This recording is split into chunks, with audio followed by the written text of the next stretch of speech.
I was them, here's what I would do. I would make sure that my family had core parameters and core beliefs that we believed in, and I would fact check everything my child was told against those core parameters and core beliefs. So let's say one of our core parameters and core beliefs was hard work. We believed in hard work and dedication.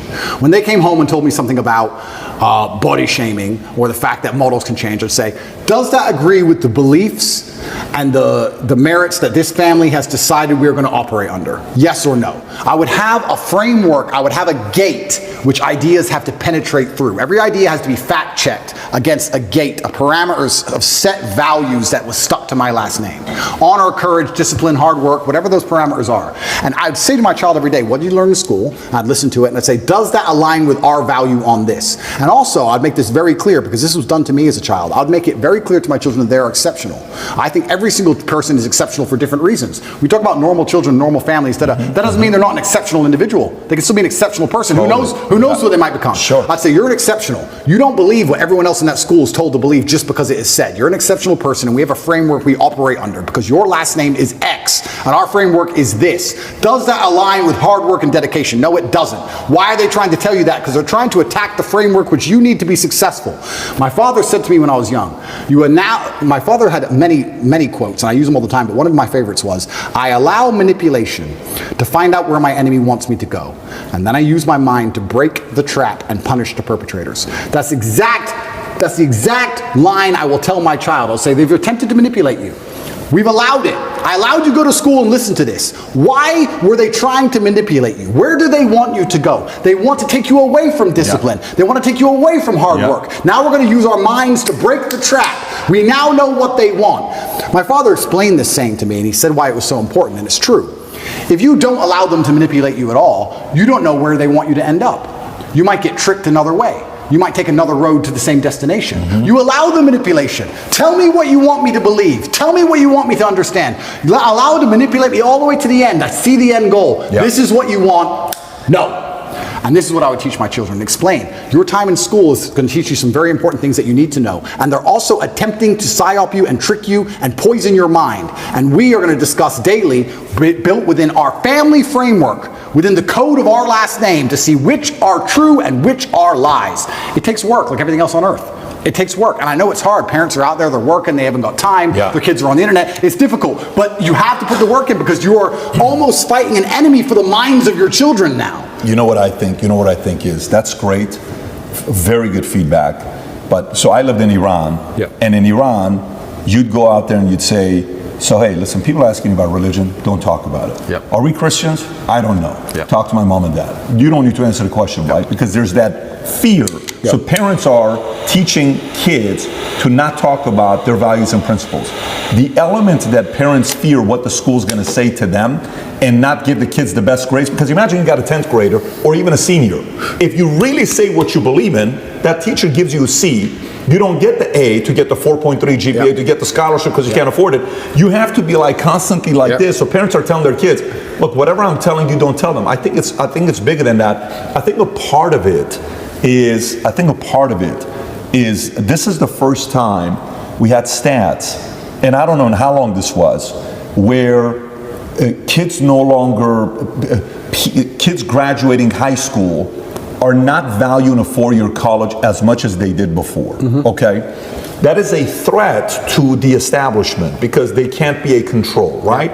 Number two is there is an element, when I'm watching this video with these parents yesterday in Glendale, and this is where I grew up. This is my street. I grew up Broadway and Verdugo, right next to that post office. I'm 200 yards away from the high school is where I grew up, and I lived on Doran for a couple of years before I went to Wilson Junior High School. And I'm seeing these parents upset, like, how is this? This is common sense. Leave these kids alone. I think there's got to be an element of those parents coming together in a form of a strike, I believe, to say, if you want the tax-funded money that's being given to your school district, hey, we're not coming. We're going to decide to do schooling together, and we're going to use this place or this facility and that facility, because they have to feel the pain. They cannot do that to the kids. So my only messaging with what you're saying right now, number one rule is what? Go start a part-time income, make an additional $3,000 a month so you can send them to the private school that they're teaching right values. Okay, that's number one. Two, I can't afford to do that. Three, This is the other option that you got. Yeah, and you're right. And Trump said it in his book, The Art of the Deal. He said, if you're not prepared to walk away, you can't negotiate. And that's the same with absolutely everything. If there's never a bottom line in which you say enough, then you can't negotiate. You have no negotiating position. We talk about this when it comes to children in schools, but this is also very applicable for relationships. I've had girls who say to me, you know what, I was watching TV and they were saying that, I don't know, X, Y, Z. And I would say, listen, I take care of you. I love you very much. I'm going to make sure you have everything you've ever wanted. I'm going to make sure you're physically safe. That's why you're not going to go walking home alone drunk. It's not because I'm a misogynist. It's not because I dislike you. It's not because I'm controlling. It's not because I'm manipulative. It's because it's for your safety, and your safety to a degree is my responsibility. But I saw on the news X, Y, Z. If you believe the news over me, then go find another man. You have to be prepared to walk away, right? This is the bottom line of it. This is what I personally believe. These are my values. 100% with you. These are my values. Yep. And this is what I personally believe. Yep. If she says, well, no, I'm not listening to you, and I stay with her anyway, well, then it's over, isn't it? And then she's going to do whatever she wants. But not everybody can do that because you've earned the right. Of course. The proposition you're offering is so high that they have to sit there and say, I can't lose this guy. Completely. And this is where we go back to the original point about how difficult it is to be the average man now. It's becoming more and more difficult. We're in a position now where you have a racetrack and you have Ferraris and Nissans.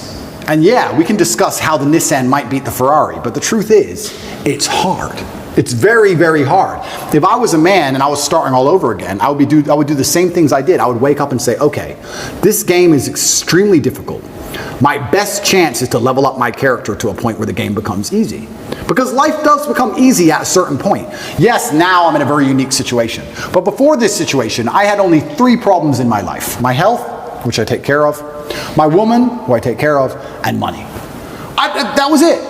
If I made enough money, I had no other problems. If you're broke, you have lots of small problems. Yeah. The car doesn't start, the school fees are coming up, whatever. We need new clothes for the kids. I had one problem to fix. If I fix my one issue, everything else is fixed. You get to a point in life where someone goes, oh, we've got an issue. How much? Tell me the number. I don't even want to know the ins and outs. Just do the transfer, make it go away.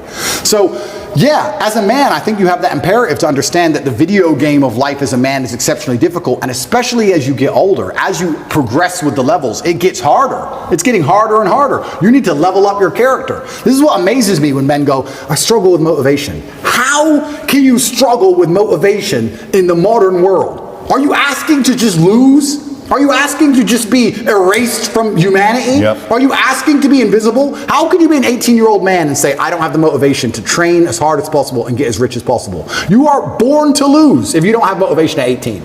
In the modern world, as competitive as it is, all those girls, those 18-year-old girls you go to school with, are talking to some 28-year-old man with a yacht somehow. And you're sitting there lonely and you don't have motivation? You must be out of your mind. The only way to win this game is to become as powerful as possible. It's difficult, and it's getting harder and harder, and this is why I teach the things I teach to men. You can't just be Joe Schmo and win anymore. Those days are over. You have to be something else. The challenge those young men have, though, it's sometimes not even their fault. Why? Single mother, raised by a single mother. They've been indoctrinated, and they heard the future is female a million times. Next thing you know, they're 18. They kind of have this victim mentality. It's almost not even their fault some of these times. Oh, completely. We're all in our late 30s, early 40s. We've grown up. I played football in school. He's an athlete, bodybuilder. Obviously, you're a kickboxing champion. We've had coaches. We've had people kick our ass. We didn't grow up with participation trophies. We've had our asses kicked. We've gone through shit. Now we are the shit. A lot of these young guys playing video games, addicted to porn. They grow up with a phone in their hand, raised by women. They weren't raised how we were raised. How do you teach those kids, though? Well, that's exactly what they don't want me doing. That's why they're trying to put me in jail. Because I managed to become, I'm not for a second bragging, but the size of the movement that I created, I turned up in Slovenia. I don't know if you've ever seen that video with the Bugatti where everyone's going, top G, top G. That's the capital of Slovenia. I can't even pronounce it. Ljubljana or something. I've never been there before. Slovenia, where even is it? Like, I can barely find it on a map. I know roughly where it is. If you want a guaranteed way to get in touch with me, maybe you have a business idea, maybe you want some fashion tips, maybe you just want to connect, you could find me on Minect. This is what I was saying earlier on about how complicated masculinity is, but I broke it down to those 3 basic tenets because even a teenage boy can understand if you get enough money and enough power and enough powerful friends and enough sexual access that you're going to be able to build yourself to a man of, I can cry now. I've qualified to cry. When you're an 18-year-old boy, you shouldn't be crying. You should be focused, and you should be an animal, and you should be training, you should be working hard, and you should be listening, you should be going to coaching. I'm now at a level where I'm allowed to cry. I understand all the different elements of being a man. I understand the tapestry of masculinity fully. I can cry if I decide to. I've qualified for that. But before you get to that point, you have to go through all the hard shit. And the hard shit I've broken down to the 3 basics. And I think that's why they're coming to attack me so heavily. Because genuinely, because of what you just said. I'm telling kids things, and especially people often ask me, especially Matrix Media, they say, why did you get so big? Because I'm telling the truth. I'm telling the truth, which every man knows is intrinsically true in his heart, because God has instilled him with a basic degree of morality of right and wrong. I'm saying things to a 17-year-old boy, and he's going, he makes sense. I get it. Everything I was told so far just didn't quite click, but this does. And that's what they're so scared of. And I agree with you. You're completely right. And this goes back to, once again, we were saying about last names, family values. The number of times I was told I couldn't do something because of my last name, I think that was my whole childhood. My whole childhood is, well, you're a Tate. Dad, I got an A. Of course, you're a Tate. It wasn't even, it was just like, duh. Of course you got an A. But what else are you going to get? A B? What, are you a dummy? That's who I was my whole life. I had standards exacted on me. And I've even heard, like, psychologists. I have a big problem with psychologists. I don't like them as a whole. I'll tell you some of my scenarios. I've had conversations with psychologists. There's a couple good ones, but there's a lot of them who I don't like. And their ideas, oh, you raise children, don't put standards on, don't put pressure on them. How are they going to perform without pressure? Do you have pressure to perform in your business? Because I certainly do. I certainly do. Pressure makes diamonds. You think I didn't have pressure to perform when I sat down with the BBC? They tried to set me up? You think I didn't realize instantly? Okay, war. She's ready. You think there's no pressure? You think there's no pressure when they try and stab you to death? There's no pressure in life. You're going to raise a child and say, give him no pressure, give him no standards, so he can just be a kid. And what's he going to mold into? Absolutely and utterly not. Life is pressure, especially as a man. You need to have these exacting standards. That's how it is. My whole life was a pressure to perform to my last name. That's all it's ever been. I don't know how anyone's raised any other way. So yeah, it's crazy. It's a very difficult problem to fix. I agree with you. It's a very difficult problem to fix. But I think it starts with baseline things. And this is also why I feel like I have such a duty to act. I'll give you an example.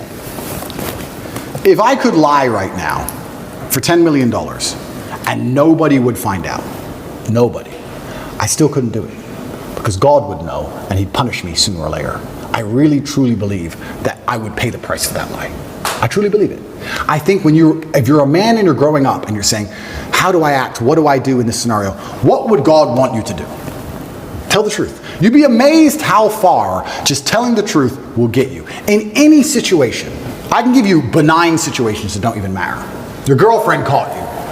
Oh, and no, and I barely know her. Just say, yes, sorry. I love you. I'd love to stay together. But you did this. Sorry. I'm leaving. Okay, goodbye. Next day she's back. You just tell the truth. It could have gone on for weeks. She could have kept spying. She could have called the girl. All this drama. Just sometimes in life, you just man up and tell the truth. That's why in my current scenario, and I was saying earlier, that's the only way you're free, by the way. Yeah, completely. Only way you're free. Truth shall set you free. It shall set you free. When I was saying earlier, the incompetence of my enemies is scaring me, and I don't know exactly what to do. All I can do is just tell the truth all the time. I'm going to tell the truth all the time. I'm going to say what I mean and mean what I say, and I'm going to tell the truth, and that's who I'm going to be. That's what I think is the best thing for me to do in the current scenario. But we're not even instilling that in children anymore. We're not even telling children how important it is to not lie. Well, but